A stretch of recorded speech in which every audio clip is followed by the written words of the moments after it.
श्री कृष्णा। स्वागत है आपका श्री भक्ति ज्ञान चैनल में।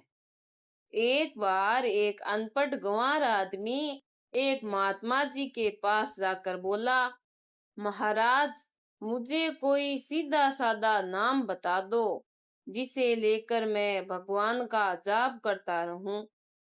महात्मा जी ने कहा, ठीक है, तुम अगोचन अगोचन नाम का जाप करो, मतलब जो पाप को छुड़ा सके। अब वह बेचारा गांव का गंवार आदमी अगोचन अगोचन करता हुआ अपने गांव की तरफ जा रहा था। जाते जाते रास्ते में वह आ लगाना भूल गया और वह गोचन गोचन बोलने लगा। एक दिन वह गोचन गोचन का जाप कर रहा था। उधर बैकुंठ लोक में भगवान विष्णु भोजन के लिए बैठे ही थे कि गोचन गोचन का नाम का उच्चारण सुनकर उनको हंसी आ गई। लक्ष्मी जी ने पूछा, प्रभु क्यों हंस रहे हो? भगवान बोले, आज हमारा एक भक्त ऐसा नाम ले रहा है कि वैसा नाम तो किसी शास्त्र में भी नहीं है। उसे सुनकर मुझे हंसी आ गई।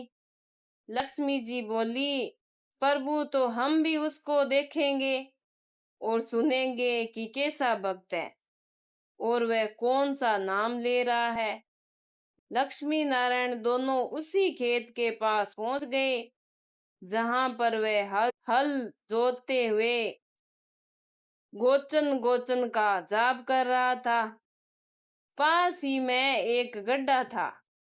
भगवान स्वयं तो वहां जाकर छिप गए। लक्ष्मी जी ने एक स्त्री का रूप लेकर उस भक्त के पास जाकर पूछा, अरे ये तू गोचन गोचन क्या बोले जा रहा है? उन्होंने एक बार बोला, दो बार बोला, तीन बार बोला, परंतु उसने कोई उत्तर नहीं दिया। उसने सोचा, अगर इसको बताने लगूंगा तो मेरा जप टूट जाएगा। इसीलिए वह गोचन गोचन करता रहा और उसने कोई उत्तर नहीं दिया। अब बार बार लक्ष्मी जी पूछे ही जा रहे थे तो उसको गुस्सा आ गया। गांव का गंवार आदमी तो था ही, इसीलिए बोला, जा, तेरे पति का नाम ले रहा हूँ, क्या करेगी? अब तो लक्ष्मी जी डर गई कि इसने तो हमको पहचान लिया। फिर वह बोली, अरे तू जानता है कि मेरा पति कौन है और कहाँ है? जब वह बार बार पूछे ही जा रही थी तो वह गुस्से से बोला, इस गड्ढे में है, तुझे भी जाना है इस गड्ढे में भी? लक्ष्मी जी समझ गई, इसने तो हमें पक्का ही पहचान लिया।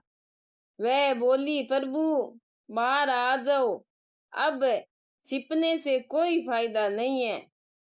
और तब भगवान उसी गड्ढे से बाहर निकल आए और अपने उस भक्त को दर्शन दिए। वह भगवान के दर्शन पाकर खुद को धन्य महसूस कर रहा था। भगवान लक्ष्मी जी से बोले, देख लिया मेरे नाम की महिमा को।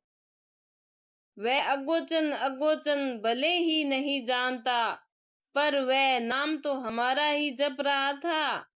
ये बात हमें समझते हैं कि जिस कारण हमें इसे दर्शन देना पड़ा। भगवान का भक्त शुद्ध अशुद्ध टूटे फूटे शब्दों में या गुस्से में भी भगवान का नाम लेता है, तब भी भगवान का नाम, भगवान का मन उससे मिलने को तड़प उठता है। वह खुद को भक्तों से मिलने से रोक नहीं पाते। तो कैसी लगी आपको मेरी कहानी? अगर आपको मेरी ये कहानी अच्छी लगी है तो लाइक सब्सक्राइब जरूर करें। बहुत बहुत धन्यवाद।